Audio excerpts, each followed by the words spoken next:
আমার মা অন্তঃসত্ত্বা অবস্থায় বিধবা হয়। আমাকে 7 মাস পেটে নিয়ে তারপর আমার জন্ম। নানা নানি চেয়েছিলেন আম্মুকে দ্বিতীয় বিয়ে দিয়ে সংসারী করতে। আম্মু তাতে রাজি হয়নি। বলেছে আমার সন্তানকে আমি মানুষ করতে চাই। আমি যখন ক্লাস 3-তে পড়ি তখন আমার মামা আম্মুর জন্য একটা বিয়ের প্রস্তাব নিয়ে আসে। বলে একটা লোক আছে, তার সন্তান হয় না, স্ত্রী কিছুদিন আগে মারা গিয়েছে, সে লোক আমাকে সহ গ্রহণ করবে। আম্মু রাজি হতে চায়নি। অনেক বুঝিয়ে সুঝিয়ে রাজি করানো হয়।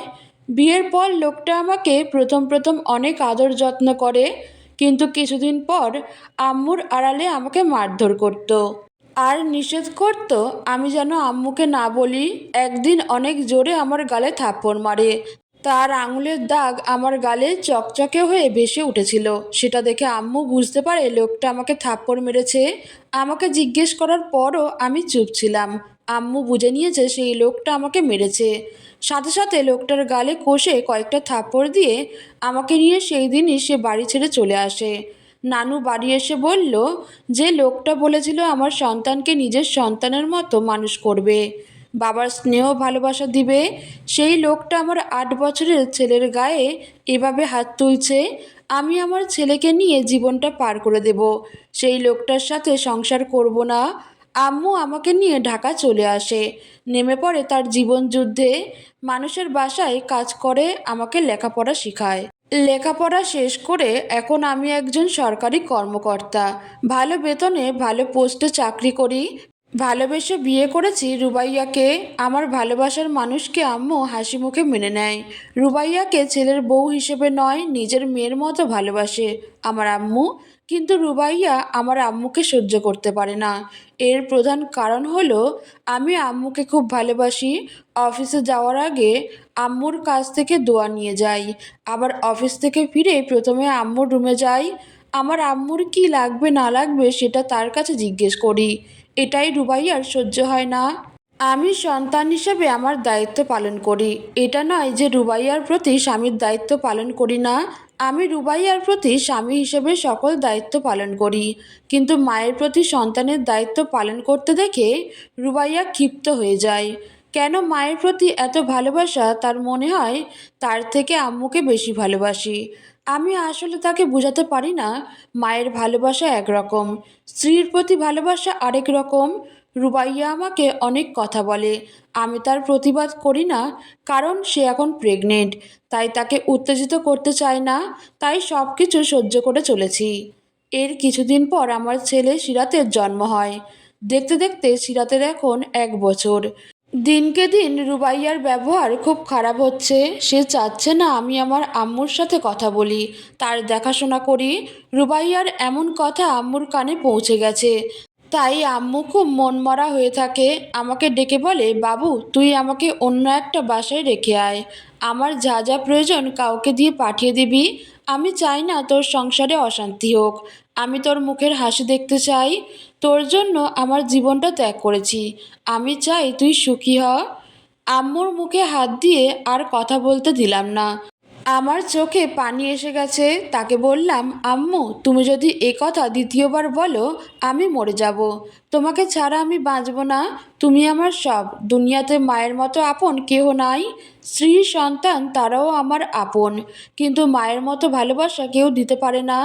এই দুনিয়ায় সবাই পর হয়ে যায়, মা কখনো পর হয় না। তুমি আমাকে পর করে দিও না, কখনো পর করে দিও না। এটা বলতে বলতে আমি আম্মুর পায়ের নিচে মাথা রেখে কান্না করছি। এইটা দেখে রুবাইয়া আরও বেশি জ্বলে উঠল। সেদিনই আমার ছেলে সিরাতকে নিয়ে তার বাবার বাড়ি চলে গেল আর বলে গেল, তোমার আম্মু যা বলেছে তাই করো, তাকে অন্য বাসায় রাখো, না হলে ভালো কোনো বৃদ্ধাশ্রমে রেখে আসো, মাসে মাসে টাকা পাঠিয়ে দিবে। এই কথা বলার সাথে সাথে আমি শরীরে সমস্ত শক্তি দিয়ে থাপ্পড় মেরে দিলাম আর সে পড়ে গেল। খাটের উপর পড়ে ঠোঁটের কোণে খানিকটা কেটে গেল। তার চিৎকারে আমার ছেলে চিৎকার করে কান্না শুরু করেছে। আমি তখন তাকে ধরতে গেলাম। সে চিৎকার করে বলল, আমাকে স্পর্শ করবে না, আমি তোমার সাথে সংসার করব না, চলে যাচ্ছি আমার ছেলেকে নিয়ে। আমি তাকে বললাম, আমার ছেলেকে নিয়ে কোথাও যেতে পারবে না তুমি। যেতে চাও একা চলে যাও, আমার ছেলেকে নিতে পারবে না। কি বলছো? ছেলেকে রেখে যেতে? কখনো না। আইনে 12 বছর পর্যন্ত মায়ের অধিকার। ছেলে আমার কাছেই থাকবে। 12 বছরের পরে ছেলে যদি তোমার কাছে থাকতে চায় তাহলে নিতে পারবে, তার আগে না। আমি আর কিছু বললাম না। আমার ছেলেকে নিয়ে রুবাইয়া চলে গেল। আম্মু আমাকে অনেক বুঝালো তাকে অন্যখানে রেখে আসতে আর রুবাইয়াকে ফিরিয়ে আনতে। আম্মুকে বলে দিলাম তুমি কখনো বলবে না তোমাকে অন্যখানে রেখে আসতে। রুবাইয়া সংসার করতে চাইলে নিজেই আসবে। 1 দিন 2 দিন করে 7 দিন হয়ে গেল, রুবাইয়া ফিরে আসে না। কল দিলে ধরে না। আমার ছেলের জন্য খুব কষ্ট হচ্ছে। এতদিন ছেলেকে না দেখে থাকি নাই কখনো। নিরুপায় হয়ে রুবাইয়ার বাসায় গেলাম। বললাম বাসায় ফিরে আসতে। সে বলল কখনো ফিরবো না তোমার মা ওই বাসায় থাকলে। আমি ছেলেকে কোলে নিতে চাইলাম। রুবাইয়া সিরাতকে আমার কোলে দিতে চায় না। বলে আমার কাছে দিলে নিয়ে চলে আসব। তাকে বললাম কোলে দাও, নিয়ে চলে যাব না, তোমাকে নিতে এসেছি। তোমার মাকে নিয়ে আমি এক বাসায় থাকবো না। তুমি তোমার মাকে আলাদা করবে না, তাই আমি তোমার বাসায় যাব না। আগে আলাদা করো তারপর নিতে এসো, না হলে নয়। আমি কিছুক্ষণ চুপ করে থেকে রুবাইয়াকে বললাম ঠিক আছে চলো, আম্মুকে আমি অন্য কোথাও রেখে আসব। আমার কথা শোনার সাথে সাথে রুবাইয়ার চোখ আনন্দে ঝলমল করে উঠল। সত্যি বলছো? তুমি তোমার আম্মুকে অন্য কোথাও রেখে আসবে, নাকি আমাকে নিয়ে যেতে মিথ্যা বলতেছো? আমি মিথ্যা বলা পছন্দ করি না। সত্যিই আম্মুকে রেখে আসবো। ওকে তাহলে যাচ্ছি। মনে রেখো কাল পরশুর মধ্যে যদি তোমার মাকে অন্যথায় না রেখে আসো আমি আবার চলে আসবো। আম্মুকে অন্যথায় রেখে আসবো, এটা শুনে রুবাইয়া যতটা আনন্দ হচ্ছে তার বিপরীতে আমার কলিজা পুড়ে যাচ্ছে। সেটা রুবাইয়া হয়তো বুঝতে পারছে না বা বুঝতে চেষ্টা করছে না। তার জিদ হয়েছে, এতেই সে আনন্দিত। আমার কষ্ট দেখার মতো মন মানসিকতা তার নেই। আমার শাশুড়ি আমাকে বিকেলের নাস্তা দিল। খেয়ে রুবাইয়াকে বললাম রেডি হতে। রুবাইয়া আমাকে বলল আজ রাতটা থেকে যাবে, কাল দুপুরে তার বড় বোন রিমি আসবে, তাই কাল লাঞ্চের পরে বাসায় ফিরবে। তখন আমি বললাম ঠিক আছে তাহলে তুমি কাল চলে আসো, আমি এখন যাই। তুমি যাবে মানে? আজ তুমি থাকবে, কাল আমরা একসঙ্গে যাব। আপু আসতেছে কাল সকালে। অনেক দিন ধরে আমার বোনটাকে দেখি না। রিমি আপুকে তুমি 3 মাস আগে দেখলে, সেটা অনেক দিন হয়ে গেল। তুমি বুঝবে কি আমার আপু আমার কতটা আদরের। সে আমাকে অনেক ভালোবাসে। 3 মাস দেখি না মনে হচ্ছে 3 বছর। মনে মনে ভাবলাম তোমার আপু তোমার আদরের হয় আর আমার মা অনাদরের। নিজেরটা 16 আনা, পরেরটা 1 আনাও না। আমি আম্মুকে বাসায় একা রেখে গিয়েছি, তাই চলে আসতে চাচ্ছিলাম। শ্বশুর শাশুড়ির আবদারে থেকে যেতে হলো। আম্মুকে কল দিয়ে বললাম রাতে আসবো না, রুবাইয়াকে নিয়ে কাল বিকেলে আসবো। আম্মু খুশি হয়ে বলল ঠিক আছে, বউ যে আসতে চেয়েছে এটাই অনেক। রাতে অনেক রান্না বান্না হয়েছে। আমার শ্বশুর শাশুড়ি অনেক খুশি। মনে হচ্ছে তাদের মেয়ে যুদ্ধ জয় করে ফেলেছে। সেই যুদ্ধ জয়ের আনন্দে রাতে অনেক কিছু রান্না করেছে। আমার পেটে তেমন কিছু যাচ্ছে না। আমার মাকে আমার সাথে রাখতে পারবো না এই শর্ত দিয়ে আমার স্ত্রীকে নিয়ে যেতে হচ্ছে। আমি এমন সন্তান মাকে অন্যথায় রাখবো, এই কথা কিভাবে বললাম? খুব কষ্ট পাচ্ছি, বাট আমার সন্তানকে ছাড়াও থাকতে আমার কষ্ট হচ্ছে। আমি মনে হয় সাগরের মাঝখানে পড়ে গেছি। কি করব না করব ভেবে পাচ্ছি না। অল্প করে খেয়ে উঠে পড়লাম। শাশুড়ি বলল কি বাবা তুমি এত অল্প খেলে কেন? রান্না কি ভালো হয়নি? তোমার জন্য স্পেশাল পায়েস তৈরি করেছি, তুমি তো পায়েস পছন্দ করো। তাদেরকে কিভাবে বুঝাবো আমার বুকের ভিতর কতটা উত্তাল ঢেউ তোলপাড় করছে। শাশুড়ির কথা রাখতে 2 চামচ পায়েস মুখে দিলাম। খাবার পর শ্বশুর আমাকে ডেকে বললেন বাবা দেখো সংসারে এমন টুকটাক ঝগড়া লেগেই থাকে, তাই বলে স্বামী স্ত্রী আলাদা থাকলে কেমন দেখায়। রুবাইয়াকে আমি বুঝিয়েছি বাসায় চলে যেতে, সে জিদ ধরে আছে তোমার মায়ের সাথে থাকবে না। আচ্ছা তুমি তোমার মাকে বোঝাতে পারো না সে যেন রুবাইয়াকে নিজের মেয়ের মতো ভালোবাসে? শাশুড়িরা কেন যে এমন হয়, ছেলের বউকে মেয়ের মতো ভালোবাসতে পারে না, শত্রু মনে করে। আমি শ্বশুরের কথা শুনছি আর ভাবছি আপনি তো আপনার নিজের মেয়েকে মানুষ করতে পারেননি, সে আমার মাকে শত্রু মনে করে। চোখে দেখতে পারে না, কেমন মেয়ে মানুষ করেছেন। শাশুড়িকে বৃদ্ধাশ্রমে রাখতে বলে, আমি চুপচাপ শ্বশুরের পরামর্শ শুনলাম, কিছু বললাম না। তারপরে উঠে গেলাম ঘুমানোর জন্য। আসলে ঘুম তো আর হবে না বৃথা চোখ বন্ধ করে শুয়ে থাকা। রুবাইয়াকে আজ অনেকটা খুশি খুশি লাগছে। সিরাতকে আমার বুকের উপর দিয়ে আমার হাত নিয়ে হাতের উপর মাথা দিয়ে আমাকে জড়িয়ে ধরে রুবাইয়া শুলো। বাবু শোনো, আমি একটা প্ল্যান করেছি। এই শীতে আমরা সুন্দরবন বেড়াতে যাব, সাথে কিন্তু আপু দুলাভাইকে নিয়ে যাব। আম্মু আব্বু যদি যেতে চায় তাহলে কি তোমার কোনো আপত্তি আছে? না, কিসের আপত্তি থাকবে? তোমার মা বাবা, তাদের মূল্য আমার কাছে অনেক বেশি। তারা আমার শ্বশুর শাশুড়ি, সঙ্গে যেতে পারে, এতে আমার আপত্তি থাকার কথা নয়। আমার মা হলেও না হয় কথা ছিল, সে তো আর যেতে পারতো না। বাবু তুমি এটা কেমন কথা বললে? আমার মা বাবার কথা বলাতে তোমার মাকে নিয়ে তুলনা দিয়ে কথা বললে, এটা তুমি ঠিক করলে না। আর শোনো, তোমার মায়ের সাথে আমার মা বাবা তুলনা করবেন না, এটা মাথায় রাখবে। ও সরি, আমি বুঝতে পারিনি। তোমার মা বাবার মূল্য অনেক বেশি, আর আমার মা তো সাধারণ একজন মানুষ। তার সাথে তোমার মা বাবার তুলনা দিয়ে অনেক বড় ভুল করে ফেললাম। তুমি কি আমার সাথে ঝগড়া করতে চাও? ঝগড়া করতে যাব কেন? তোমার সাথে ঝগড়া করার কোনো ইচ্ছা আমার নেই। রুবাইয়া উল্টো দিকে শুয়ে ঘুমিয়ে গেল। সিরাতকে আমার বুকের উপর থেকে নামিয়ে জড়িয়ে ধরে আছি আর ভাবছি একটা সন্তানকে মানুষ করতে কতটা কষ্ট হয়। তুমি কেন বুঝতে চাও না রুবাইয়া? তোমার সন্তান যখন বড় হবে, বিয়ে করবে, তার স্ত্রীর কথায় তোমাকে বৃদ্ধাশ্রমে রাখতে চাইবে, তখন তোমার কেমন লাগবে? এটা কেন উপলব্ধি করতে পারো না? প্লিজ একবার উপলব্ধি করে দেখো একটা সন্তান মানুষ করতে কতটা কষ্ট হয় বাবা মায়ের। পরিশেষে বাবা মা সন্তানের বোঝা হয়। কি করে প্লিজ একটু ভাবো। দুনিয়ায় সব কিছু ছাড়া যায়, গর্ভধারিণী মাকে ছাড়া যায় না। আর আমার মাকে ছাড়া তো অসম্ভব। যে মানুষটা নিজের জীবনের সকল শখ আহ্লাদ বাদ দিয়ে আমার জীবনটা সুন্দর করে সাজিয়ে দিয়েছেন, সে মাকে আমি কখনো ছাড়তে পারি না, কখনোই না। আমার চোখের কোণে পানি জমা হয়েছে। হাত দিয়ে পানিগুলো মুছে একটা প্ল্যান করে ফেললাম। প্ল্যানটা কাজে লাগতে পারি কি না দেখি। ঘড়ির দিকে তাকিয়ে দেখলাম রাত ৩টা। রুবাইয়াও আমার ছেলে ঘুমাচ্ছে। ছেলের মুখের দিকে তাকিয়ে বললাম, তুই কি বড় হয়ে তোর মাকে ছাড়তে পারবি? তোর মা তোর দাদিকে সহ্য করতে পারবে না। তোর বউ যদি এমন করে তুই কি করবি? বল বাবা, তুই আমাকে আমার প্রশ্নের উত্তর দে। ফজরের আজান হচ্ছে, আর কিছুক্ষণ পর ভোরের আলো ফুটবে। আমার চোখটা কিছুক্ষণের জন্য বন্ধ করতে হবে। চোখ বন্ধ করতেই সারা রাতের ক্লান্তি আমাকে ঘিরে ধরলো। ঘুমিয়ে গেলাম। বাবু, এই বাবু, তুমি এখনো ঘুমাচ্ছ? এত ঘুম তোমার? ওঠো তাড়াতাড়ি, সকাল 9টা বাজে। Breakfast ready. আপু রওনা দিয়েছে 11টার মধ্যে এসে পড়বে। ঠিক আছে তুমি যাও, আমি উঠছি। সিরাত কোথায়? সিরাতকে তার নানা ভাই নিয়ে ঘুরতে গেছে। সিরাতকে আব্বু বলেছে নানুভাই ঘুরতে যাবে। সিরাত মাথা নাড়িয়ে সায় দিচ্ছে, সে অনেক খুশি।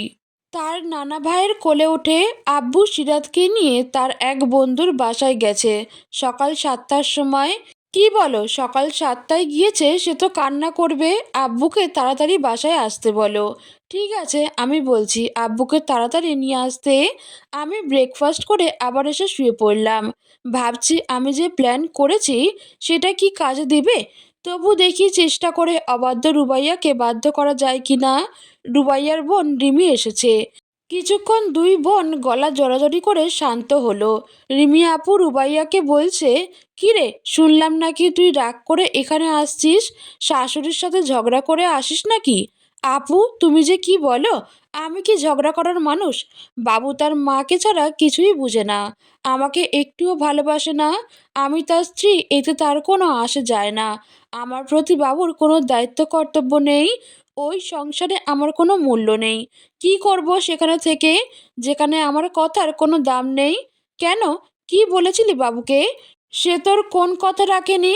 কি আর বলবো, বলেছিলাম তোমার মা যখন আমাকে সহ্য করতে পারে না, তাহলে তাকে অন্য কোথাও রেখে আসো। এখন তো ভালো ভালো বৃদ্ধাশ্রম আছে, মাস শেষে টাকা পাঠিয়ে দিলে তোমার মা ভালো থাকবে। এই কথা শোনার পর সে আমার গায়ে হাত তুলেছে, এত জোরে চড় মেরেছে, আমি খাটের ওপর পড়ে গিয়ে খাটের কোণায় লেগে আমার ঠোঁট কেটে গেছে। দেখো কতটা কেটেছে। কি বলিস? বাবু তোর উপর হাত তুলেছে? দাঁড়া, আমি দেখছি কি করা যায়। তুমি আবার কি করবে? থাক, কিছু বলতে হবে না। বাবু রাজি হয়েছে তার মাকে অন্য কোথাও রাখবে, তাই আমাকে নিতে এসেছে। তার মাকে অন্য কোথাও রাখবে এই শর্তে আমিও যেতে রাজি হয়েছি, না হলে যেতে রাজি হতাম না। কিন্তু রুবাইয়া, আমি তোকে একটা কথা বলি, বৃদ্ধাশ্রমে না পাঠিয়ে দরকার হয় আলাদা রান্না বান্না করে খা। তোর শাশুড়ির রান্না শাশুড়ি করে খাবে, তোরটা তুই করে খাবি। কিন্তু এভাবে যদি তোর শাশুড়িকে বাসা থেকে বের করে দিস, কেমন খারাপ দেখা যায় একটু ভেবে দেখ। আপু, তুমি আমাকে এই বিষয়ে বলবে না কিছু। আমি আমার যা সিদ্ধান্ত নিয়েছি সেটাই হবে। এর বাইরে যেতে কোনো পরামর্শ দিও না আমাকে। সে পরামর্শ আমি রাখবো না, সরি। আমার একটাই জিদ, বাবু আমার থেকে তার মাকে বেশি ভালোবাসে। হয় তার মাকে নয় আমাকে, দুজন থেকে একজনকে বেছে নিতে হবে। ঠিক আছে, তোমার যা ভালো মনে হয় করো। তবে একটা কথা মনে রাখিস, সময় কিন্তু সবারই আসে। দেখ, আমি কিন্তু আমার শ্বশুর শাশুড়ি নিয়ে একসঙ্গে আছি। আপু চুপ করো। তোমার স্বামী আর আমার স্বামীর মধ্যে অনেক পার্থক্য আছে। তোমার স্বামী তার মাকে বেশি ভালোবাসে না, তোমার প্রতি দুলাভাইয়ের ভালোবাসা বেশি। আর আমার স্বামী আমাকে একটুও ভালোবাসে না। এখন নিতে এসেছে কী কারণে নিতে এসেছে জানো? শুধু তার ছেলের জন্য। যদি সিরাত না থাকতো, সে আমাকে ডিভোর্স দিয়ে দিত। আমি তাকে চিনি, তার মা ছাড়া এই দুনিয়ায় আর কিছু বোঝে না সে। ছেলেকে ভালোবাসে, ছেলের ভালোবাসার জন্য আমাকে তার প্রয়োজন। আচ্ছা বোন, তুই যা ভালো মনে করিস কর। আব্বু আম্মু তোকে প্রশ্রয় দিয়ে মাথায় তুলে ফেলেছে, তাই আমার ভালো কথা তোর শুনতে খারাপ লাগবে। আমি রুবাইয়া আর রিমিয়াপুর কথাগুলো শুনে বুঝতে পারলাম কিছুটা হলেও জ্ঞান বুদ্ধি আছে রিমিয়াপুর, যা রুবাইয়ার মা বাবার ভেতরে নেই। যদি থাকতো তাহলে মেয়েকে বুঝিয়ে বলতো, আরও মেয়েকে প্রশ্রয় দেয় তারা। দুপুরে সবাই একসঙ্গে লাঞ্চ করা হলো। লাঞ্চের পরে আমি রুবাইয়াকে বললাম, যাও তাড়াতাড়ি রেডি হয়ে নাও। রুবাইয়া ঘন্টাখানেক পর রেডি হয়ে আসলো। আমরা বিদায় নিয়ে বাসায় রওনা দিলাম। শ্বশুর বাড়ি থেকে আমার বাসা 1.5 ঘন্টার পথ। বাসায় এসে দেখি আম্মু অনেক কিছু রান্না করে রেখে দিয়েছে। রুবাইয়া ফিরবে শুনে আম্মু খুশি হয়েছে। আসার আগে আম্মুকে ফোন দিয়ে বলেছিলাম আমরা কিছুক্ষণের মধ্যে চলে আসতেছি। তাই আম্মুর এত কিছু রান্না। রুবাইয়াকে দেখে আম্মু কাছে এসে বলল, বৌমা তুমি যে কেন শুধু শুধু রাগ করে চলে গেলে? দেখো, আমি তো তোমাকে কিছুই বলি না, সারাদিন চুপচাপ থাকি, 3 বেলা খাই, নামাজ কালাম পড়ি, মাঝে মাঝে দাদুভাইকে কোলে নিয়ে সময় পার করি। তুমি কি আমার চাও না আমি তোমাদের সাথে থাকি? বলো, আমি কোথায় যাব? আমার তো কেউ নেই, একটা মাত্র ছেলে আমার। রুবাইয়া আম্মুর কথায় কোনো উত্তর দিল না, হনন করে রুমে চলে গেল। আম্মুকে বললাম, তাকে তোমার নত হয়ে বলতে হবে না। আম্মু বলল, আমার দাদুভাইকে এনে দে, আমি কোলে নেব। কয়দিন ধরে দাদুভাইকে কোলে নেই না। আমি রুমে গিয়ে রুবাইয়ার কাছ থেকে সিরাতকে এনে আম্মুর কোলে দিলাম। সিরাতকে নিয়ে আম্মু ছাদে চলে গেল। রুমে গিয়ে রুবাইয়াকে বললাম, আমার আম্মু তোমাকে, সিরাতকে কতটা ভালোবাসে, তুমি কেন আম্মুর সাথে এমন করতেছো? বাবু শোনো, তুমি আমাকে যা বলে নিয়ে আসছো তাই করবে, আমি আর কোনো কথা শুনতে চাই না। তুমি দেখো তোমার মাকে কোথায় রাখবে, জায়গা দেখে এই 2-1 দিনের মধ্যে দিয়ে আসো। কথাটা মাথায় ঢুকিয়ে রাখো, না হলে আমি আমার ছেলেকে নিয়ে আবার চলে যাব। কিছু আর বললাম না। রাতে আম্মুর রান্না করা খাবার খেলাম। রুবাইয়া দেখলাম ডিম ভাজি করে ভাত খাচ্ছে, আম্মুর রান্না করা তরকারি সে নিল না। আম্মুর চোখটা ভিজে আসলো রুবাইয়ার এই কাণ্ড দেখে। আম্মুকে বললাম, তুমি তার ব্যবহারে কিছু মনে নিও না। এমন একটা মেয়েকে আমি ভালোবেসেছিলাম যার মধ্যে মানবতাবোধ শিক্ষা দীক্ষা কিছুই নেই। শিক্ষিত মেয়ে হয়ে কিভাবে পারে কাণ্ডজ্ঞানহীন কাজ কারবার করতে? আমি ভুল করেছি এমন মেয়েকে ভালোবেসে, বিয়ে করে। সত্যি আমি জানতাম না রুবাইয়ার মন মানসিকতা এত নীচ। যদি জানতাম কখনো তাকে বিয়ে করতাম না। যে আমার মায়ের সাথে হিংসা করবে, তাকে চক্ষুশূল মনে করবে, এমন মেয়েকে বিয়ে করা অসম্ভব ছিল। যতই ভালোবাসি, সেই ভালোবাসা কবর দিয়ে দিতাম। আম্মু আমার মাথায় হাত বুলিয়ে বলল, বাবা চুপ থাক, ভাগ্যে যা আছে তাই তো হবে। তোর ভাগ্যে রুবাইয়া স্ত্রী হিসেবে ছিল, তাই সে তোর স্ত্রী হয়েছে। আল্লাহ তোর সাথে তার বন্ধন মিলিয়েছে। এখন চুপচাপ রুমে গিয়ে ঘুমা। বৌমা যদি শুনে আমাদের কথাবার্তা, আবার অশান্তি শুরু করবে। আমি আম্মুকে বললাম, আম্মু তোমার সাথে আমার কথা আছে, কাল ভোরে তোমাকে নিয়ে বাইরে হাঁটতে যাব, যখন রুবাইয়া ঘুমিয়ে থাকবে। কি কথা বাবা? সেটা কাল সকালে শুনবে, এখন আমি যাই। আম্মু আমার কপালে চুমু দিয়ে বলল, আল্লাহ আমার ছেলেকে অনেক বছর হায়াত দারাজ করুক।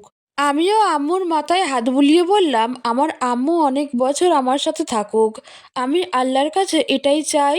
রুমে গিয়ে দরজা লক করে দিয়ে খাটে বসলাম। রুবাইয়া মোবাইলের গান শুনছিল। গান অফ করে জানতে চাইলো এতক্ষণ কি করলাম। আম্মুর রুমে ছিলাম তার সাথে কথা বলতে, কিন্তু পারলাম না। দেখি কাল সকালে তাকে বুঝিয়ে বলতে পারি কি না। এত বুঝিয়ে বলার কি আছে? তোমার আম্মু ছোট মানুষ নাকি? সে কি বুঝে না আমি চাই না সে আমার সাথে থাকুক? এখন বলে দিলে তো হতো, এত ভনিতা করার কি আছে? রুবাইয়া চুপ করো, আমার যখন মনে হবে বলার ঠিক সময় তখনই বলবো।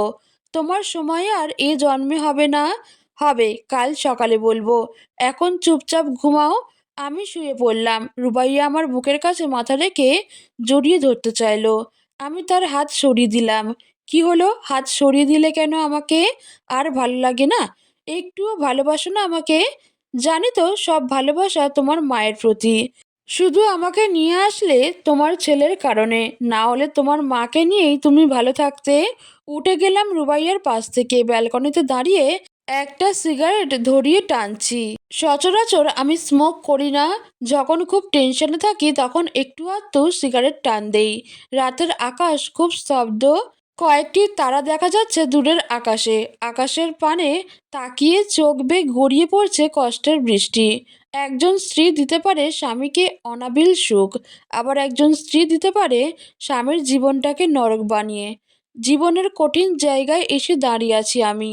বাট আমার কাছে সবকিছুর ঊর্ধ্বে আমার মা। যা কিছুই হোক আমার মাকে আমি কখনোই কষ্ট দেব না।